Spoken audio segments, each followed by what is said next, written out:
जय श्री हरि। आज नवरात्रि के चौथे दिन माँ कूष्मांडा की उपासना का विधान है। माँ को आदिशक्ति, आदि स्वरूपा, सृष्टि की उत्पत्ति करने वाली देवी कहा जाता है। माँ के नाम में ही निहित है कि मुस्कुराते हुए अपने गर्भ से ब्रह्मांड का उदय करने वाली देवी। कूश मतलब कुसुम के समान मुस्कुराहट और अंड मतलब ब्रह्मांड, यानी मुस्कुराते हुए ब्रह्मांड की उत्पत्ति करने वाली माँ कूष्मांडा। सृष्टि का अस्तित्व ही नहीं था तब देवी ने ब्रह्मांड की रचना की। अतः यह सृष्टि की आदि स्वरूपा और आदिशक्ति हैं। इनका निवास सूर्य मंडल के भीतरी लोक में है। वहाँ निवास करने की क्षमता माँ के अलावा और किसी में नहीं। माँ के तेज का प्रभाव दशों दिशाओं में है। उनका प्रकाश से ही दशों दिशाएं प्रकाशवान हैं। पूरे ब्रह्मांड में सभी वस्तुओं और प्राणियों में जो तेज है वो माँ कूष्मांडा की ही देन है। माँ का मनमोहक स्वरूप अष्टभुजाओं वाला और सिंह पर सवार है।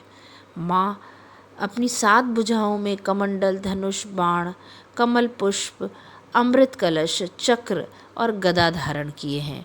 वहीं 8वीं भुजा में माँ ने जप की माला धारण की है।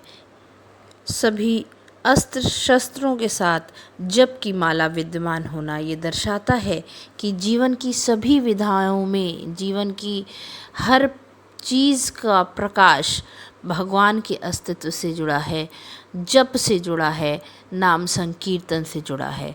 जितना माँ का नाम, भगवान का नाम और स्मरण करते हैं उतनी ही ऊर्जा हम संचित कर पाते हैं और उसी ऊर्जा और प्रकाश को अपने जीवन में हम परिलक्षित कर सकते हैं। इसलिए माँ का ये स्वरूप रिद्धि सिद्धि देने वाला है। वहीं जीवन में सात्विकता, जप और भगवान की शरणागति को प्रदर्शित करता है। सभी अस्त्र शस्त्र, सभी विधाओं से सुसज्जित जीवन में जप के महत्व को बताता है, भगवान की शरणागति को बताता है।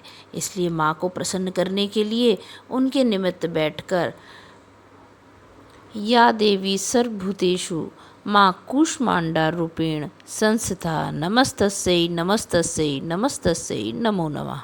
माँ की उपासना से समस्त रोग शोक नष्ट होते हैं। उनकी आराधना से मनुष्य त्रिविध ताप से मुक्त होता है। माँ के पूजन से हृदय में शांति और लक्ष्मी की प्राप्ति होती है। माँ की आराधना अनाहत चक्र को स्थिर करती है। अतः इस दिन अत्यंत पवित्र और शांत मन से माँ कूष्मांडा के स्वरूप का ध्यान करके हरे रंग और नारंगी रंग का प्रयोग करके माँ का पूजन करना चाहिए। इलायची, सौंफ और हरी वस्तुओं का भोग लगाना चाहिए माँ को। आज बलि स्वरूप में माँ को कुम्हड़े अर्पण करने का भी विधान है। माँ के आगे भक्ति के साथ ओम कूष्मांडाय नमः का 108 बार जाप करके आज के संदर्भ में ज्ञान, शक्ति और साधना का सामंजस्य माँ के स्वरूप में देखने को मिलता है। माँ की कृपा से हमें धन, वैभव और आरोग्यता प्राप्त होती है। जय श्री हरि।